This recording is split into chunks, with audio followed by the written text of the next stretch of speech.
Kev G weather overview, taking a look at the satellite picture now. We're finally ridding ourselves of this humidity and this unsettled weather, which has plagued the region the last few days. And you can see the cold front moving in, and it is brightening up our skies. It is clearing out our weather. Our air mass is changing, and our weather is drastically improving. And I think that'll be the case now for going forward the next 7 to 10 days. Now, off on the right-hand side of the screen is a menacing hurricane, and that's Hurricane Lee.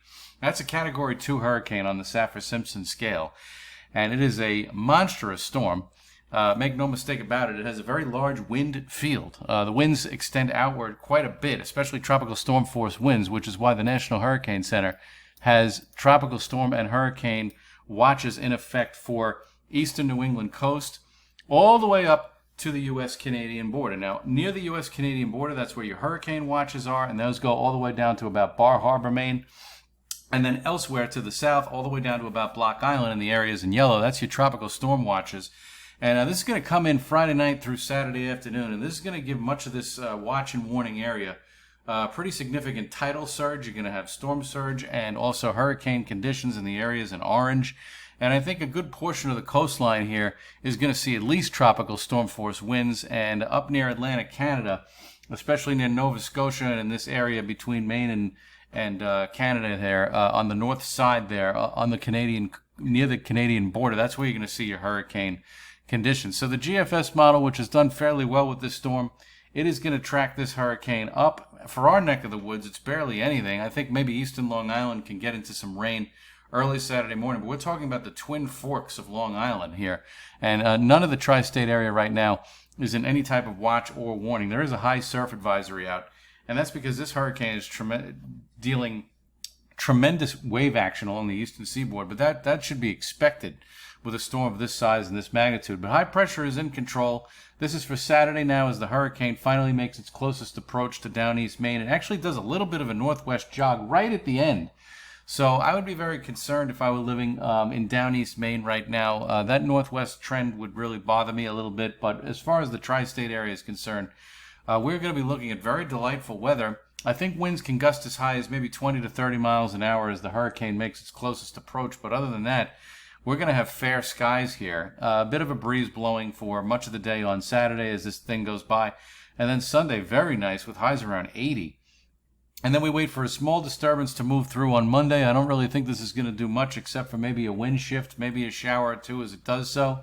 And then for the rest of the week, high pressure is basically in control, and it is not going to let go of its grip. And here we are into the first official days of fall, and high pressure is going to be in control. This is out to next Saturday. And when you look at the upper air pattern off of Tropical Tidbits, you basically can see what happens with the evolution of everything. The hurricane goes by, and this is at 18,000 feet, so this is not actually at the surface, but the hurricane goes by, it moves through, and then we set ourselves up for some very nice weather across most of the eastern part of the United States. Now, once we get rid of that small disturbance for early next week, we have high pressure that it is in control. Nothing can get through from the tropics. In fact, it looks like to be a very warm mid to late month. I don't really see much in the way of problems, and I think the Weather Prediction Center tells the tale here. I mean, this is through the next 7 days. We are bone dry, except for eastern Long Island and eastern New England. Most of the Midwest is very dry. Texas starts to get a little bit wet, as does the southeast portion of the United States. But basically, from a lot of areas east of the Mississippi River, not going to really see much in the way of rain over the next 7 to 10 days. Now, as far as the overall temperatures are concerned, Thursday, we're going to get into a situation where highs are going to be a little bit, probably around 75 to 80 or so. And then it'll cool down a little bit for Friday. The Weather Service takes temperatures down somewhat with highs around 72. It's going to feel a little bit fall-like around here. But then Saturday, it comes back up, and I think this will be where we see a bit of a breeze on Saturday as Hurricane Lee goes by. But then quite nice on Sunday with highs around 80. And then Monday, a small disturbance goes through, but highs generally stay around 80 with plenty of sunshine.